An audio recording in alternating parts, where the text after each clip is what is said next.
मेरे सुन्नी भाई भी आए बैठे हैं, बात शुबहात हैं जो हमारे ऊपर डाले जाते हैं। लाहौर बहुत दूर नहीं है, यहाँ के एक डॉक्टर साहब ने एतराज़ किया कि जब नबी सरकार ने अपने आखिरी अय्याम में कागज़ और कलम मांगा, नाराज तो नहीं हो रहे आप? जब सरकार दो जहां ने अपने आखिरी अय्याम में कागज़ और कलम, वाक़ है जुमेरात मशहूर है, वो जुमेरात का दिन था, सरकार ने कागज़ और कलम मांगा कि मुझे कागज़ ला दो, कलम ला दो। तो वो कागज़ और कलम तो अली मौला के पास होता था, ये शिया नाराज कहीं और क्यों होते हैं जी? कागज़ और कलम, कलम तो मौला अली के हाथ में था, मौला अली ही नबी की तहरीरें लिखते थे, तो फिर नाराजगी कहीं और क्यों है आपकी? तो मैंने कोई 7-8 जवाब दिए थे, उनमें से एक जवाब आपके हवाले कर देता हूं। हमने एक जवाब ये दिया था कि अगर कागज और कलम मौला अली के हाथ में होता था तो किसी और ने ये क्यों कहा मैं कुरान काफी है? सलवात पढ़ लें मोहम्मद व आले मोहम्मद पर, और बुलंद सलवात नबी की जात पर।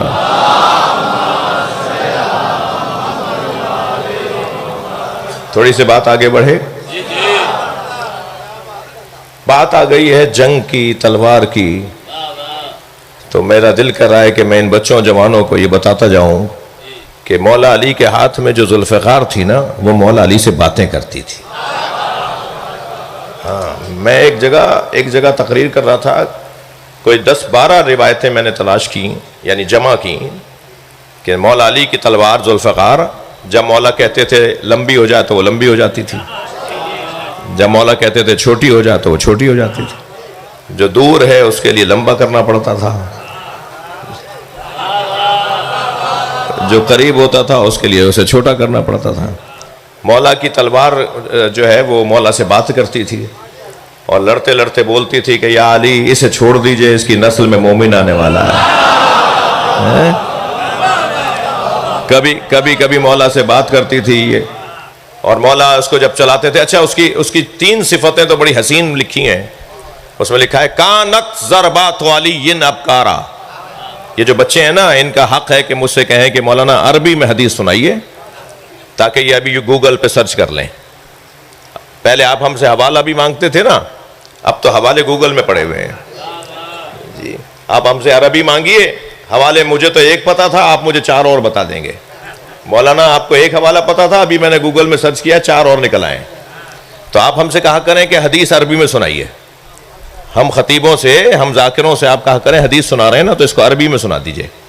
तो मैं आपको सुना रहा हूं, कानत ज़रबात अलीयिन अबकारा, अली की हर ज़रबत नई होती थी। यानी अगर मौला अली ने 1000 मरतबा तलवार उठाई है ना, तो कोई ज़रबत दूसरी ज़रबत से मुशाबे नहीं होती थी। अल्लाहु अकबर जी, कोई ज़रबत दूसरी ज़रबत से मुशाबे नहीं होती थी। बुजुर्ग बैठे हैं ना, बुजुर्गों को हजरत अबू तालिब को खुश करने के लिए अपने बच्चों की तरबियत अच्छी करना होगी। हजरत अबू तालिब की सीरत यह है कि अपनी औलाद की तरबियत उन्होंने बड़ी अच्छी की है। हजरत अबू तालिब बनी हाशिम के बच्चों में हर हफ्ते 2 मुकाबले करवाया करते थे, बच्चों में मुकाबले करवाया करते थे। एक दौड़ का मुकाबला और एक कुश्ती का मुकाबला। जिस दिन दौड़ का मुकाबला होता था, अली आते ही नहीं थे। बड़ी नायत, हाँ,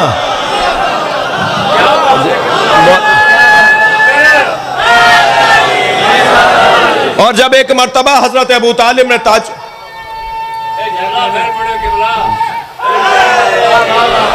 जब एक मर्तबा हजरत अबू तालिब ने पूछ लिया, बेटा आज दौड़ने का मुकाबला था, तुम नजर क्यों नहीं आए? तो मौला अली ने फरमाया, बाबा मुझे दौड़ना अच्छा लगता ही नहीं है।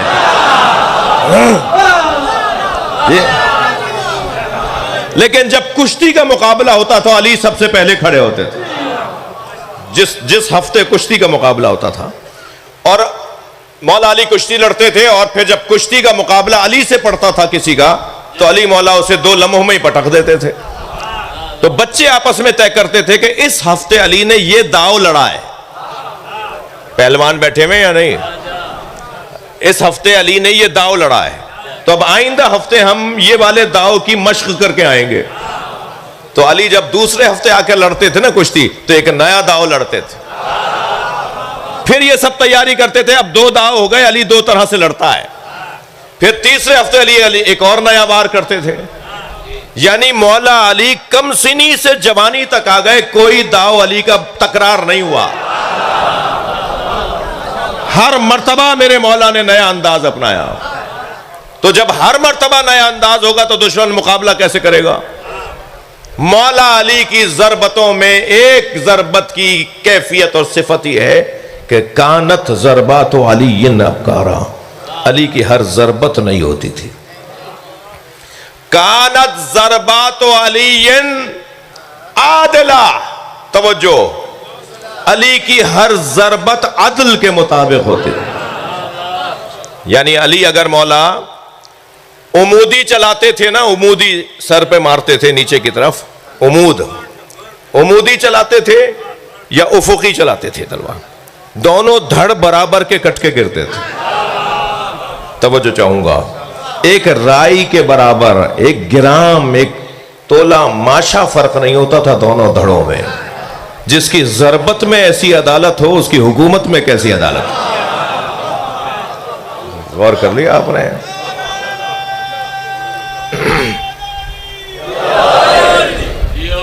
ओहो माशाल्लाह भाई, इनको तो सुन के मेरा ही दिल करता है मैंने सुनता रहूं।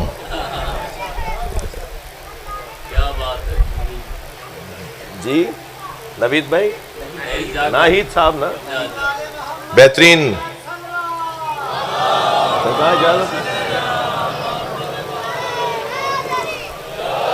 एक दफा मैंने इनसे कसीदा सुना, मुख्तलिफ जबानों में कसीदा पढ़ते हैं। हाँ, तो हर मिसरा एक नई जबान में, तो बेहतरीन जाकरीन में से हैं। जाकरीन से मुझे वैसे ही बहुत प्यार है, इन्होंने बड़ी खिदमत अंजाम दी है जी। हाँ वाह, नहीं होता।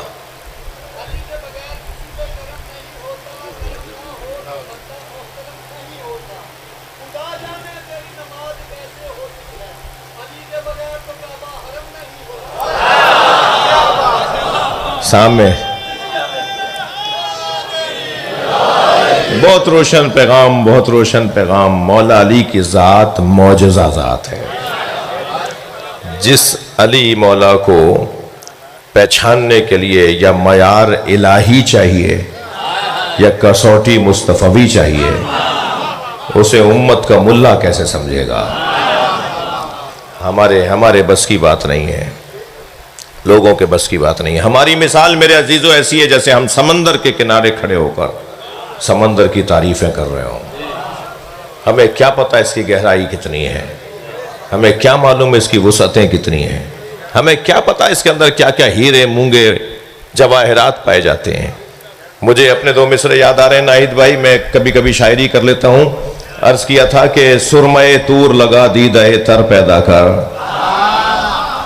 शेर तो ऐसे नहीं सुनेंगे भाई। सुरमए तूर लगा दीदाए तर पैदा कर, शौक़े दीदार अगर है तो नजर पैदा कर। ये सुरमए तूर लगा दीदाए तर पैदा कर, शौक़े दीदार अगर है तो नजर पैदा कर। जीने मिंबरे शब्बीर से बढ़कर क्या है, जीने मिंबरे शब्बीर से बढ़कर क्या है। मिल गया तुझको शरफ, इस पे न शर पैदा कर। और उनके एहसान पर एहसान चले आते हैं, उनके एहसान पर एहसान चले आते हैं। अपनी उल्फत में भी अंदाज़े दिगर पैदा कर। और जिस एक शेर की खातिर मैंने आपको ये 4 शेर सुना दिए, वो शेर ये था कि साहिल इश्क पे रुक जाने से हासिल क्या है। आशिकों का मजमा है भाई, ये इश्क के बगैर नहीं हो सकता गर्मी में बैठना। ये जो बगैर, अभी तो कभी कभी पंखा चल जाता है, कभी कभी बंद हो जाता है, बाज़ जगह अभी भी बंद है, तो मगर आपको क्या फ़र्क पड़ता है? नहीं, यहाँ तो बहुत अच्छा इंतज़ाम है। हमारे भाई बच्चे नॉर्वे से आए हुए इंतज़ाम संभालने के लिए। यहाँ तो बाज़ जगह तो नहीं होता ना कुछ, मगर क्या कोई फ़र्क पड़ता है? अल्लामा इकबाल कहते हैं कि इश्क पर आमाल की बुनियाद रख। इकबाल के दो मिसरे, इश्क पर आमाल की बुनियाद रख, अक्ल को तनकीद से फुर्सत नहीं। जी अक्ल तो इन मिन अगर मगर करती रहती है, इश्क है जो काम करवाता है। कई जगह देख रहा हूं, जैसे यहां है, जैसे यहां है, जैसे वहां है, पहलू बदलने की जगह नहीं है। जैसे बैठे हैं ना ऐसे ही बैठे रहेंगे। बदन तकलीफ में है ना, मगर रूह को ग़िज़ा मिल रही है। ये बगैर इश्क के हो ही नहीं सकता। तो अर्ज किया है कि साहिले इश्क पे रुक जाने से हासिल क्या है? साहिले इश्क पे रुक जाने से हासिल क्या है? डूब कर पार उतरने का हुनर पैदा कर। इस वादी इश्क में अगर उतरना है ना, तो हमें अपना मल्ला मैसम तम्मार को बनाना होगा। मैसम था जो इस समंदर इश्क में उतरा और बाहर आया।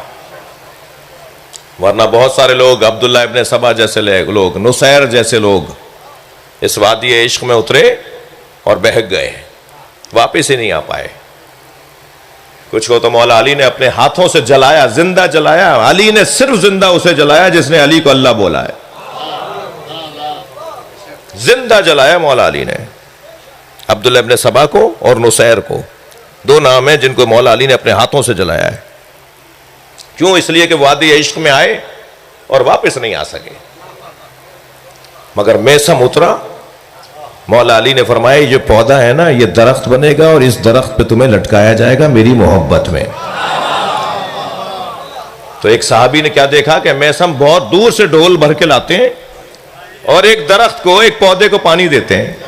तो उन्होंने कहा, तुम रहते तो वहां हो, पौधे को पानी देने यहां आते हो?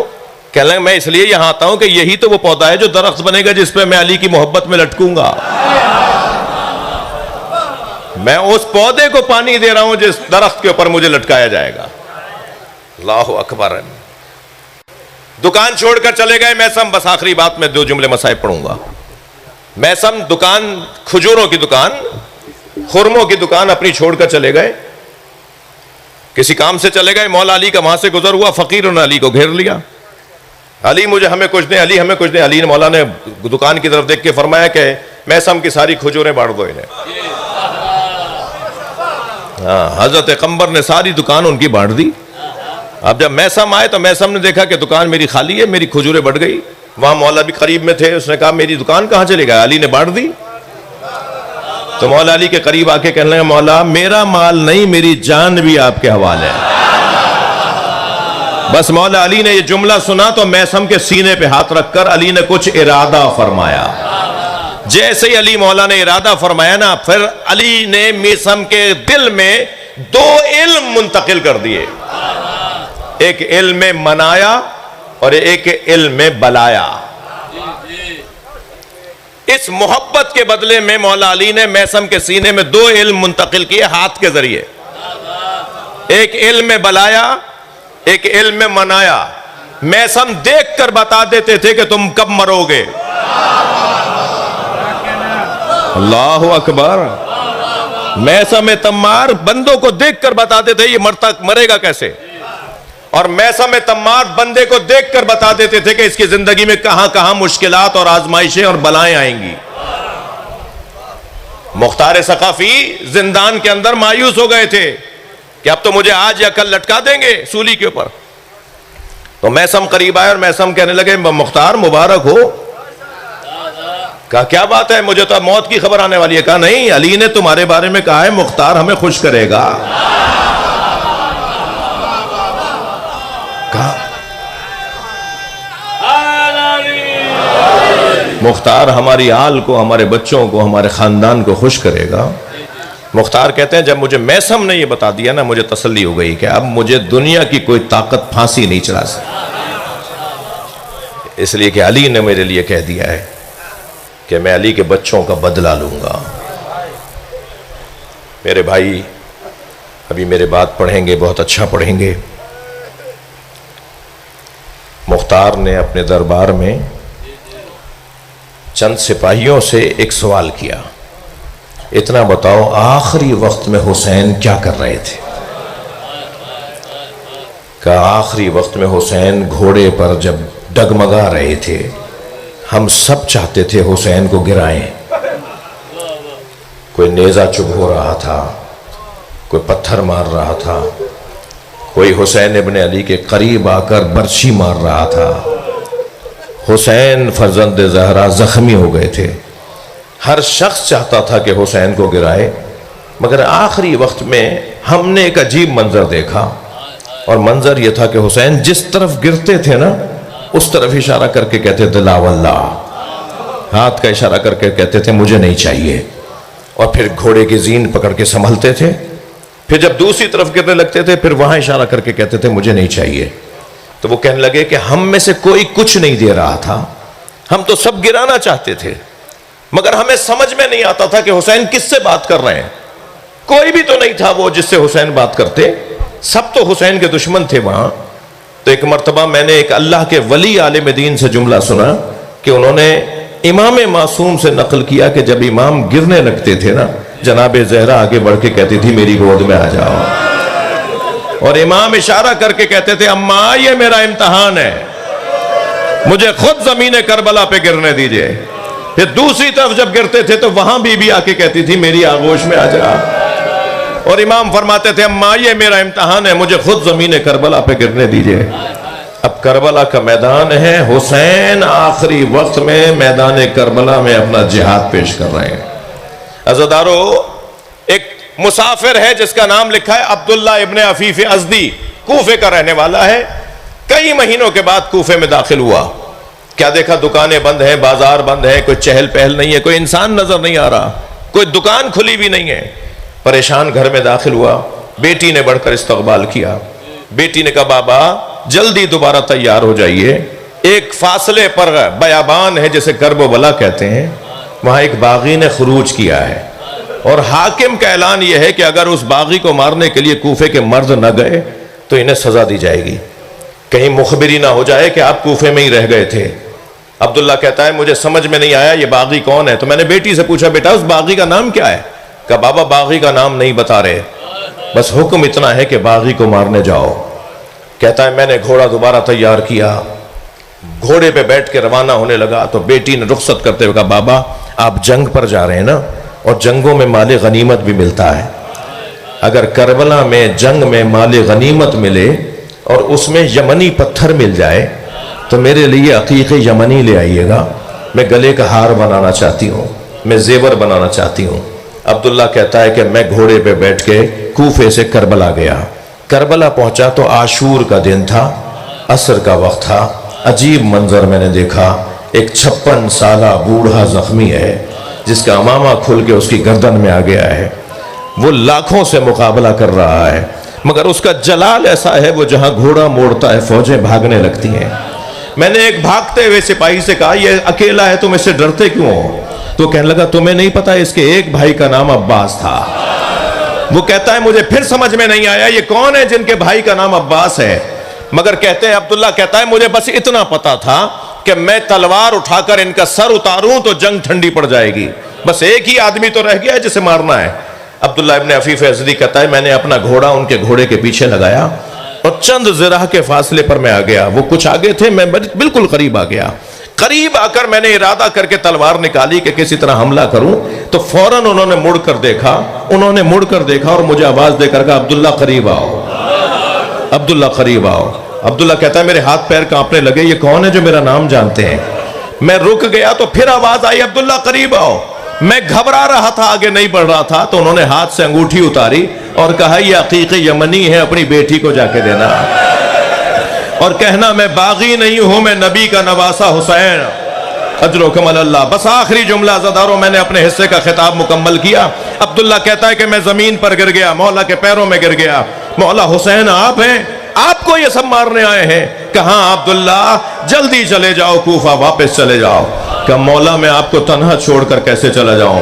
कहा अब्दुल्ला चले जाओ, कुछ दिन बाद मेरी ज़ैनब आएगी, उसे चादरें लाकर दे देना, नबी ज़ादियाँ बेमकना व चादर होगी। अला लअनतुल्लाहि अलल क़ौमिज़ ज़ालिमीन फसयअलमुल लज़ीना ज़लमू अय्युम मुनक़लबिन।